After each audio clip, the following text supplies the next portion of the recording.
Well, here we are again. It is Friday, what's today? The 29th of May, 2026.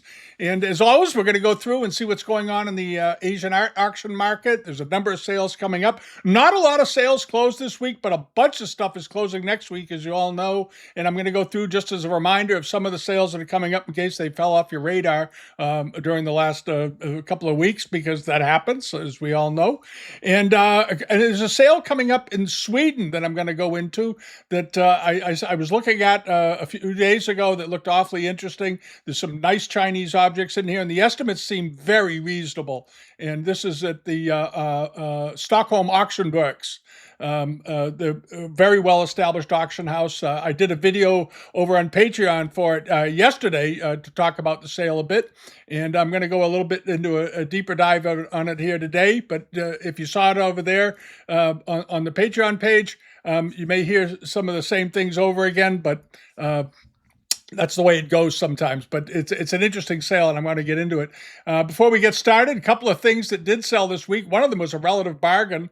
It was this very, very nice China trade sewing table in beautiful condition. I talked about it a couple of weeks ago. It went for, I think, a relative bargain price. It went for $350 plus the premium. And of course, the issue with these sometimes holds them back is the shipping. This was at Copake's down in New York.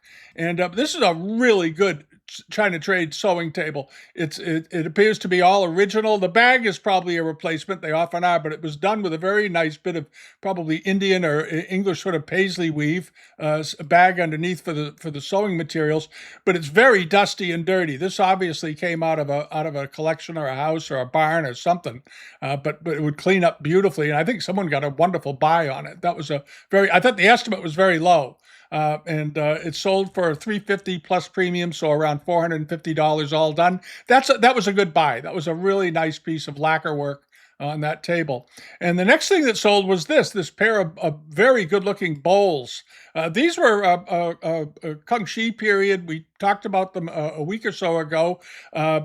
Beautifully done, reticulated, unglazed area around the rim here, as you can see, where they leave the raw biscuit off. And these were good-sized bowls. They were 7.5 inches in diameter, and this was at the Keystone auction in Pennsylvania. I think it was yesterday. No, it was on the 24th. It was about a week ago.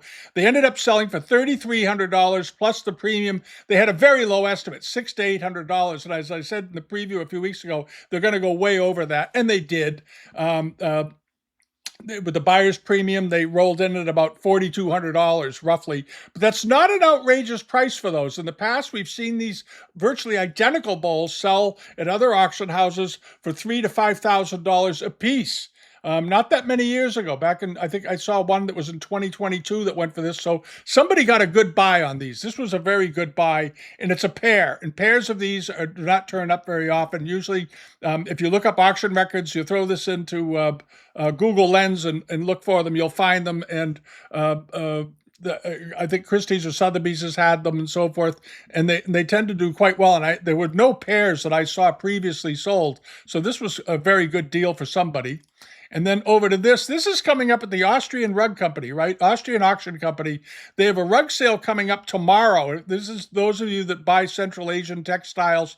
They've got these two they've got a couple of very rare pieces. One of them is this very fine Salor Torba. This is a saddlebag front, of course, beautifully woven. I don't know, what did they say, mid-1800s or so? Mid-18th century, rather, or before. Yeah, it's an old one. Nice magenta ground. There may even be a little silk in this. I'm not sure. They didn't say. But the patterning is good. Nice narrow borders. Very nicely done. And this piece is in amazing condition. It's an absolutely amazing condition for one of this age. Absolutely great. It's complete all the way around. I don't see anything wrong with it. And it's estimated at, it's already got a bid. It's at 46,000 US.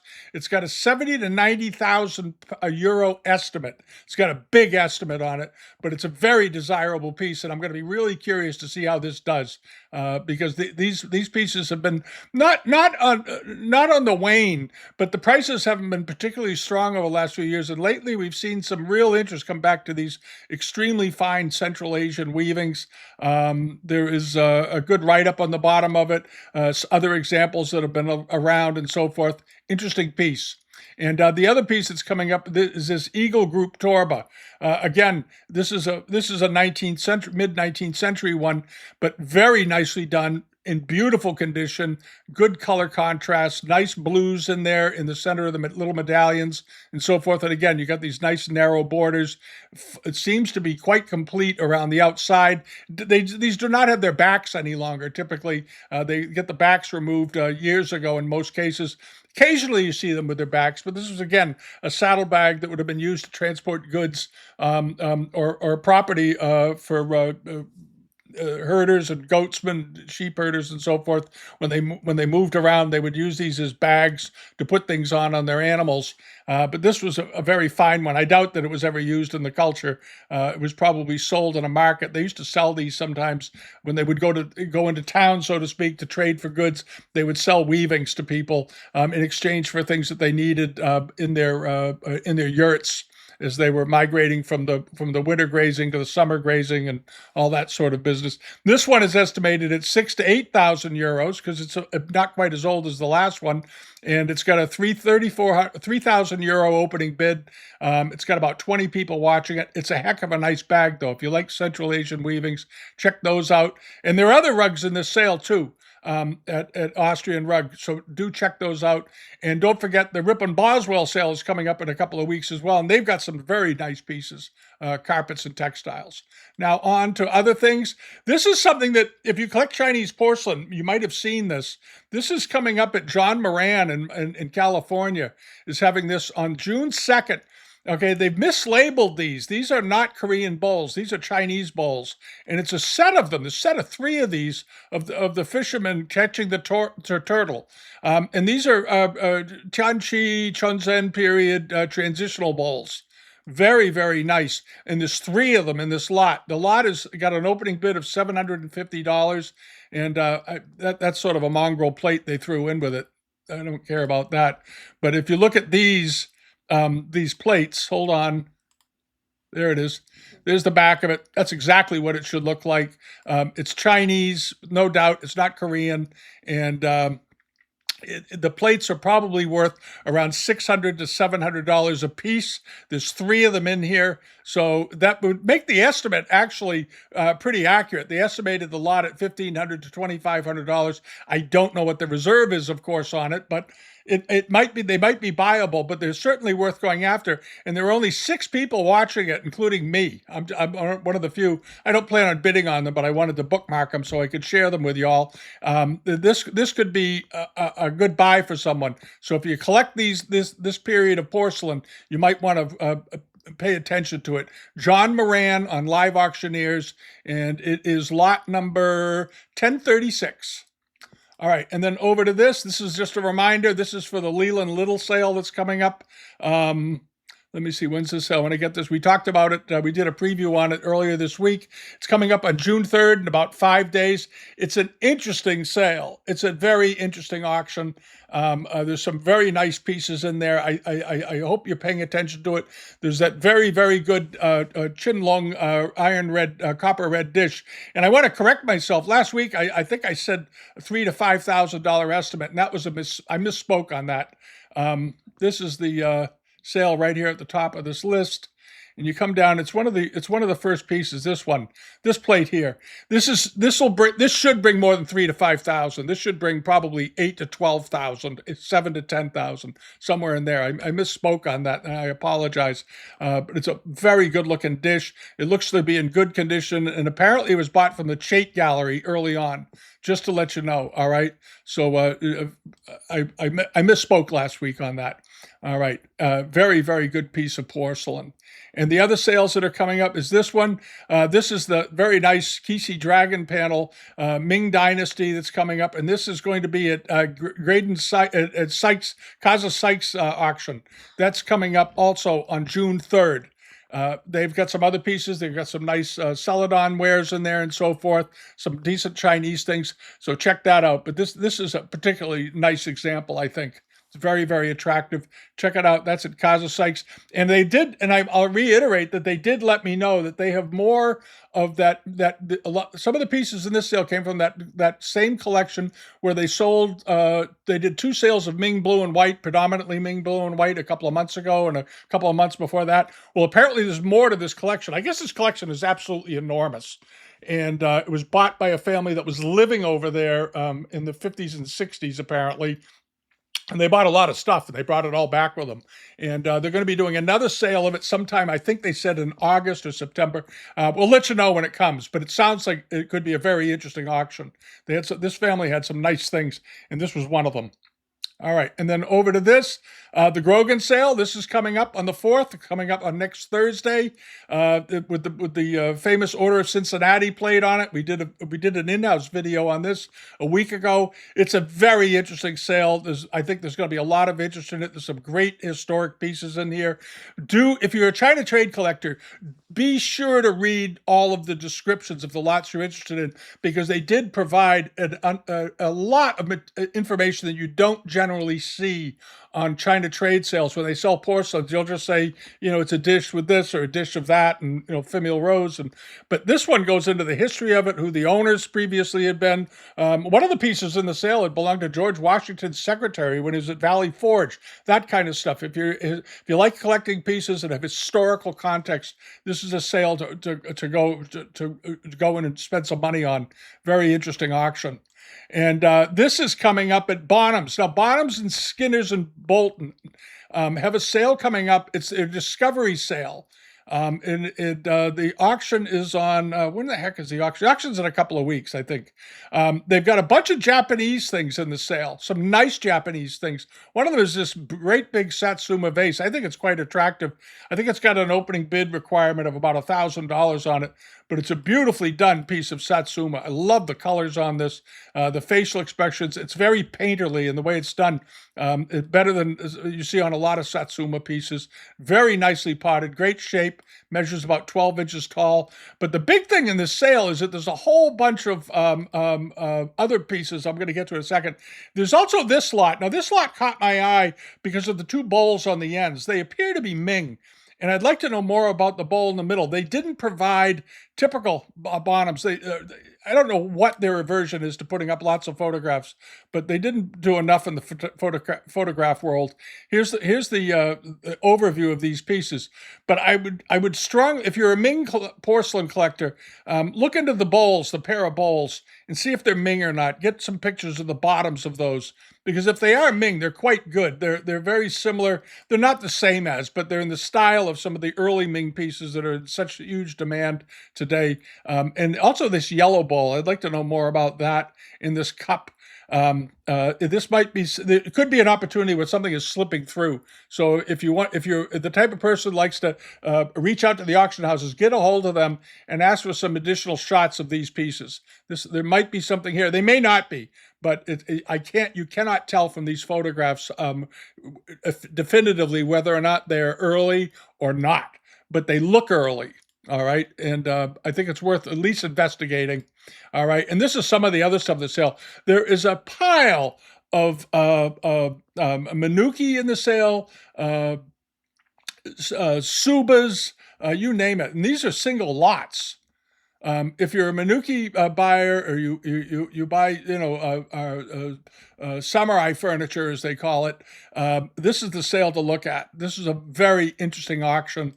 The sale is coming up on, let's see here. What's the date of the sale? The bidding starts on June 1st. They don't say when it closes. Typically vague. Bonhams, put your dates in. Any rate, the bidding starts on the 1st of June. I suspect it closes on about the 11th. Usually they go 10 days. But this is a really interesting looking auction if you're a Japanese buyer. Also, there's a whole bunch of, this is knife handles, mixed metal use and all this. And these were all the guys that, a lot of these guys worked during the Meiji Restoration period. Very attractive, estimated at $1,000 to $1,500. But a lot of these lots are unreserved. That's the other thing to keep in mind. If you come back over to, let's see, does it say? It might say in the description. Hold on. There it is. Lot will be sold without reserve. That's right. A lot of these are being sold without reserve. I don't know who the collector was offhand. I have a few suspicions of who it might be, but I don't want to say. And also, you got these very nice subas, mixed metal subas with gold. Probably some of them will have silver in them and so forth. I like the butterfly example at the bottom there. I think he's quite attractive. And some of these here with the figures, the samurai going around the outside. And these were presentation subas. These were not, necessarily fighting subas. These are sort of decorative art subas, but they're awfully nice looking. Very good quality. And here's some more of them. It just sort of goes on and on and on. So this is at Bonham's.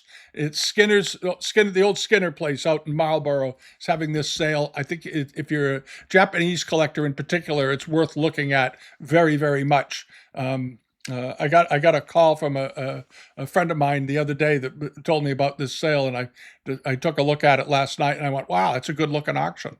So there you go. So there is hope. Now, this is the Stockholm Auction Works sale that's coming up. And if you've ever done business with them, they're an old company. They've been there forever. They were founded in 1674, which makes them older than both Christie's and Sotheby's. It's a very old auction house. So they've been around for 300 or 400 years. They're doing something right.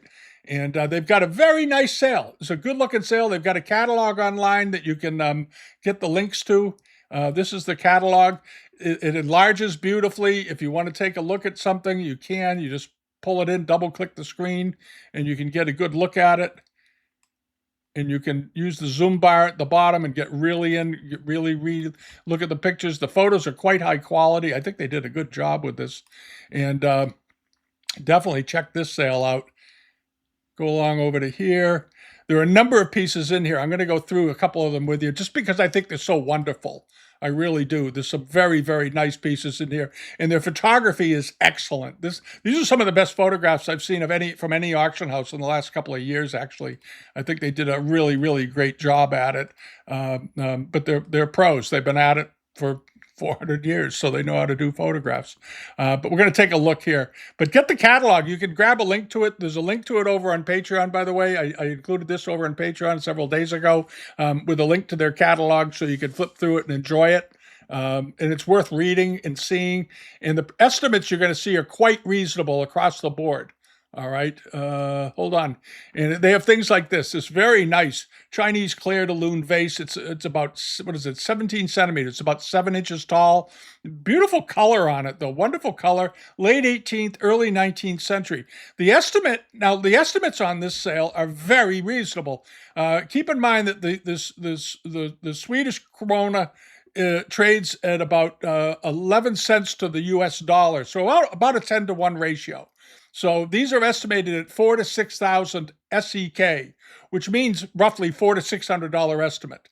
All right. If you could buy this jar for $400 to $600, you got a great buy on your hands. This is a very, very nice piece of clair de lune. It's a color you don't see very often. And the form of this vase is quite rare. It's a very unusual form. And nicely done. They provide lots of photographs, good close-ups all the way down the piece. And there's the bottom. All right, and that definitely does look like a late 18th or early 19th century piece. I find their dating to be quite good, by the way. They seem to really have a handle on dating things. And then over to this, you have this Longquan Celadon. I know a bunch of you out there like Celadons. There's several good Celadons in the sale. This is a nice Ming example. It measures 37 centimeters in width. It's patterned to the lattice in the center, and then it's got this sort of carved out floral outer rim.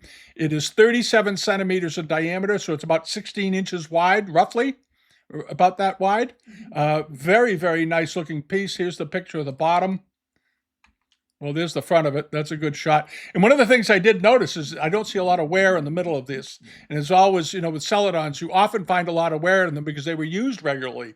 And very, very frequently, you'll find a beautiful piece of Celadon and the center of it's worn right down to the paste because they used it so darn much. This does not seem to have had that fate. And the color is very, very good. The border decoration is very nice with these vines and flowers and leaves and so forth. And there's the bottom of it. And that's exactly what it should look like glazed foot rim with a firing ring with lots of iron oxide showing through on the bottom. That's what you want to see. That's a nice looking dish. The estimate is what was the estimate? I forget what the estimate was. It was. Hold on a second here. Let me get back to. I think the estimate was 3 to 5,000 or 4 to 6,000 krona. Hold on.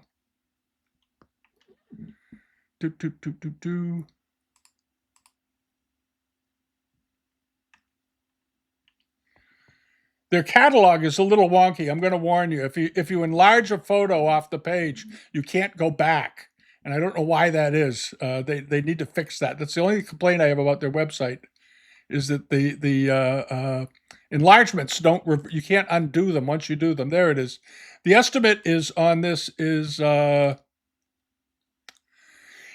to 10,000 SEK. So the estimate is 800 to $1,000. That's very reasonable, as many of you know. This plate should bring 2 or 3,000 US anyway. I would think maybe more, maybe 4 or 5. The estimates are extremely modest. The sales in 13 days. It's on June 11th, by the way. If I didn't mention that at the beginning. All right. But the problem with the only problem I see with their website is that there's no way to go back. The back button disappears once you open the enlargement. So when you go to look at this site, if you do it on their site, right click, open in a new tab each time. That way you can get back to the original listing if you want to get more information. But that's just an aside. And then there's this very nice red and green square jar, Zhaijing period, with 2 boys on it. It's a fairly small jar. These are not big. This one's only about 7 inches, 6 or 7 inches in height. But the estimate is, I think, perfectly reasonable: 20 to 30,000 SEK, or 2 or 3,000, 2,000 to $2,500. Call it somewhere in there. It should get there, but it may not. You may get a good buy on it. I don't know what their typical reserve and ratios are, what they apply to estimates, but this is a nice piece of porcelain. It's good, clean. The bottom of it looks nice. Here's a good shot of it close up. Their close-ups are excellent here. And if you scroll the wheel, and if you grab one and scroll your wheel a little bit, you can pull it in even more. There you are. We'll hold down the control button and scroll the wheel on your mouse if you can do that. And you see that the paste is a very, very good quality. Nicely done. And here's a picture of the bottom of it. It's got a glaze line in the bottom. I don't know if it goes through. You'd have to check that out and so forth. And then over to this, the robe, nice looking Chinese Matisse robe. It's a silk one as well with dragons on it. It's estimated very modestly at $600 to $800 US. It's currently at 75.86 SEK, or at $750. It should bring 6 or 7,000 US. So the estimate, if it was accurate, if they were being realistic on what the value was for their estimate, it would probably say 50 to 70,000 SEK, something like that. So the estimates are very, very low on this. And I know a lot of you are concerned about the shipping tariffs and all this sort of thing. But if you can buy it reasonably enough, the shipping tariff isn't going to be that bad to get it into the U.S. You have to keep that in mind. You might buy some of these pieces for a much less than their typical price. But this is a very nice robe. It's Qing Dynasty. Pull it up here. The colors are good. It's got a very pleasing pink in it, which is sort of unusual. I suspect it's because it's sort of toward the end of the Qing Dynasty. But overall, the workmanship is excellent on it. The sleeves are full length. The horseshoe cuffs on the ends look good. I don't see any loose threads or damage. There doesn't seem to be any excessive wear around the collar. Overall, it looks to be in very, very good condition. And I think with that estimate in this condition, that could be a very good buy for someone. And then along over to this. This is a very interesting vase. They're calling, this is what I understand, they're calling it 19th to 20th century. And I looked at this thing pretty carefully, and it looks like an 18th century pot to me. It's about 9 inches tall. It's got underglazed red on it. The decorations look excellent. This is copper red that turned a little bit green in the firing, which you don't generally see on 20th century pieces. And there's the base to it. And that looks like an early 18th century foot. You might want to get some additional photos of that if you buy these, because the estimate's very, very reasonable, and they may have misdated it. It does happen. They may have been too skeptical on their dating approach and not dated it properly. But this doesn't really look like a late 19th example to me. It really doesn't. So you want to check that out. And then over to these, another pair of jars with these Kierdens on them. There's a pair of these vases. They've dated them as 19th to 20th century, which implies that they believe that they're late Qing to Republic. They're 45 inches tall, 45 centimeters tall rather, or about 18 inches in height. Awfully nice looking, very good quality decoration. The quality of the work on these is really quite excellent, and they don't ring true to me as being late Qing or Republic. They look much, much older than that to me. That cobalt and that decoration style doesn't seem to comport itself to that. And here are the bottoms of them. These look older. These look like they're 18th century to me. So I would, if I were you and you're a collector, I would look very carefully at these and see if maybe they hadn't misdated them. They maybe have a little trouble dating blue and white. I'm not sure. And then there's this. This is maybe, and I said this on the Patreon channel the other day, this may be the nicest cracked ball I've seen in a long time.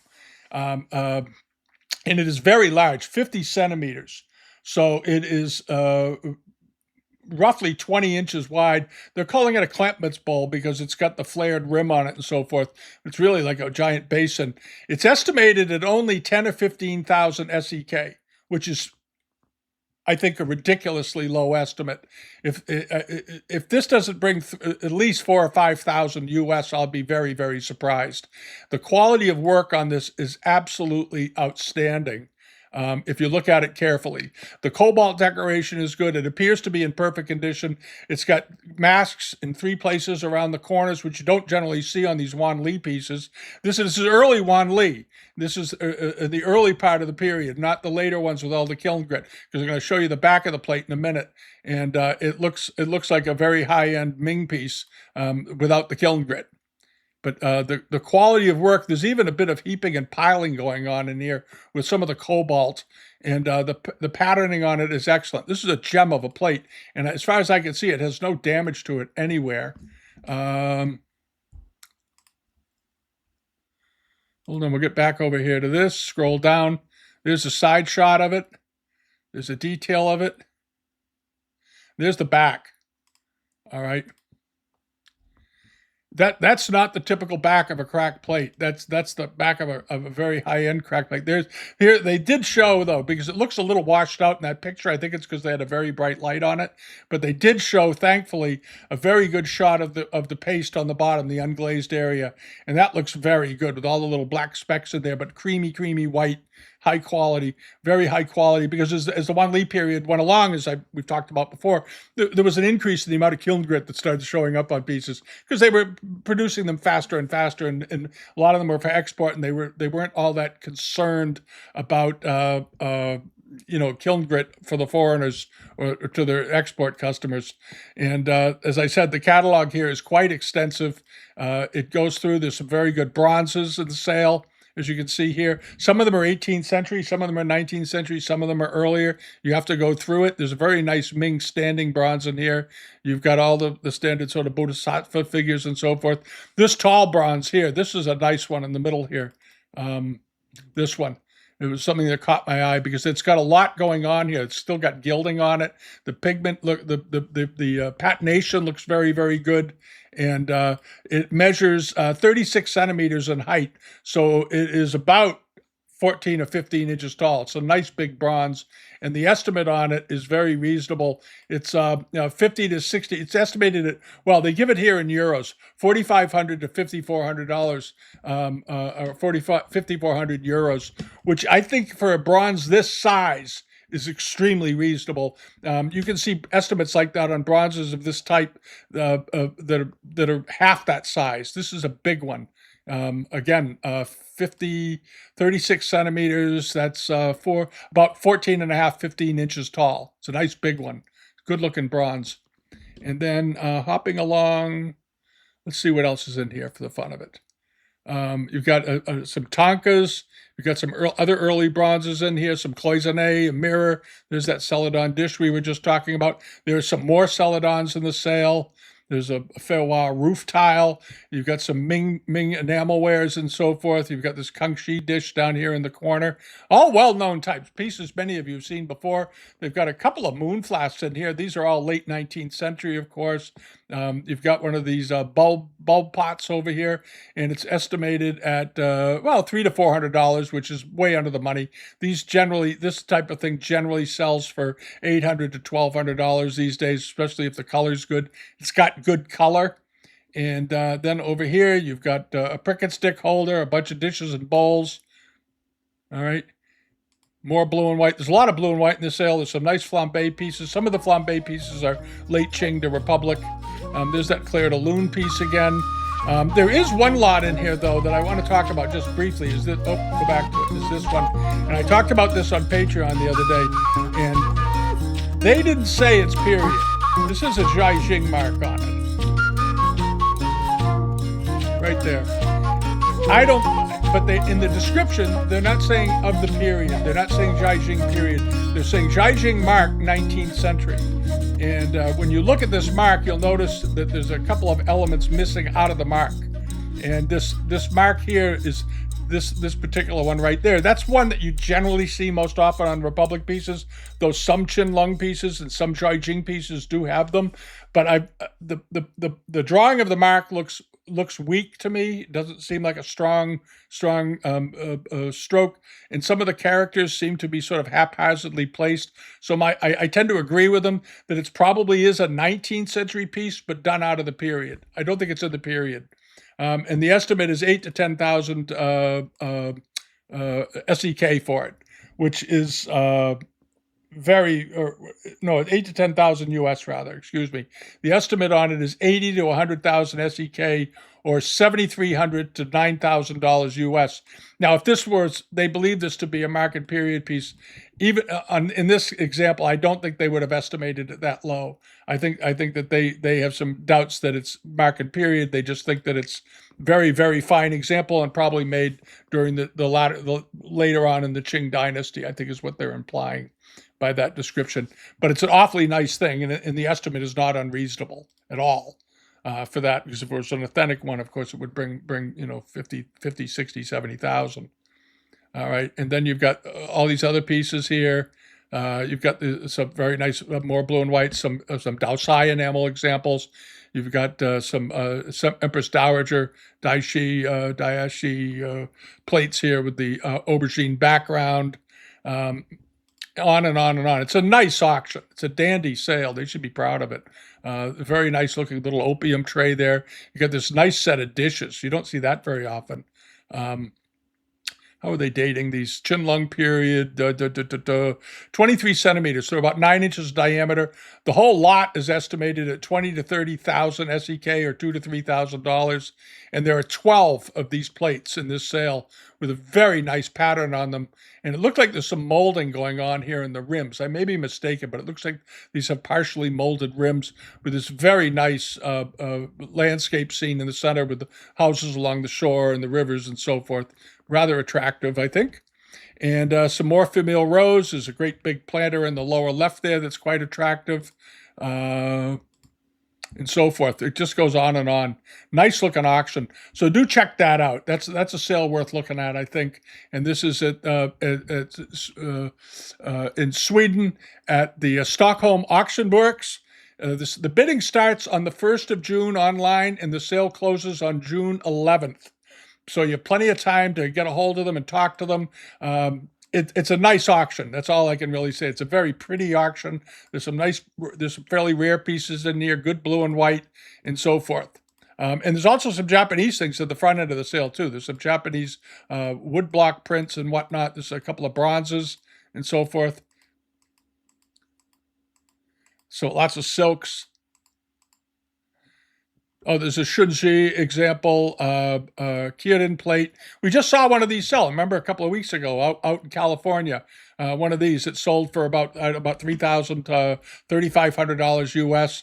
This one is estimated at 2,500 it's estimated. The estimate on this is pretty accurate: 2,200 to 2,700 euros, which is about what the other one sold for. This is a very nice one, and it measures. Typically, they measure about 13 and a half, 14 inches in diameter.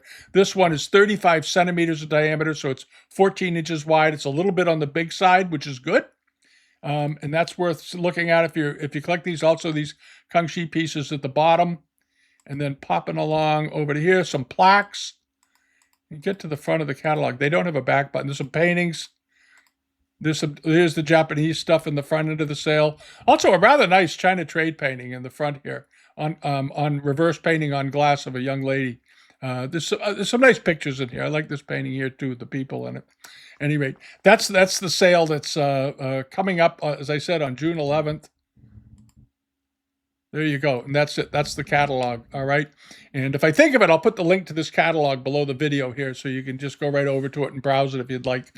Any rate, that's really what's going on this week. It's not going to be as long a video as usual. We're all pretty close to the same length. But there are some things coming up, and we'll talk about the results from all the sales that we've just previewed to see how they do next week. I think they're all going to do pretty well. Some interesting things coming along, as you know. Leave a bid. Always leave a bid. I spoke to somebody yesterday who left a bid on something. He said, I thought never in a million years I'd get it. And he got it for the opening bid. And he left 4 times, about 3 or 4 times what he had as a bid, compared to what he got it for. Because he just took the time to leave it. All right. Do not be afraid to leave bids. If you see a thing out there that's for sale and you can buy it, if you have a dream price, it's likely to bring 1,000 to 1,500 or 5 to 10,000, and you say, well, what's the point in bidding on it? You never know. You never know, and you've seen it here many, many times where things slip through the cracks, and you want to be the one on the receiving end underneath that crack when the thing falls through and you can catch it. All right, and that was always the strategy at auctions.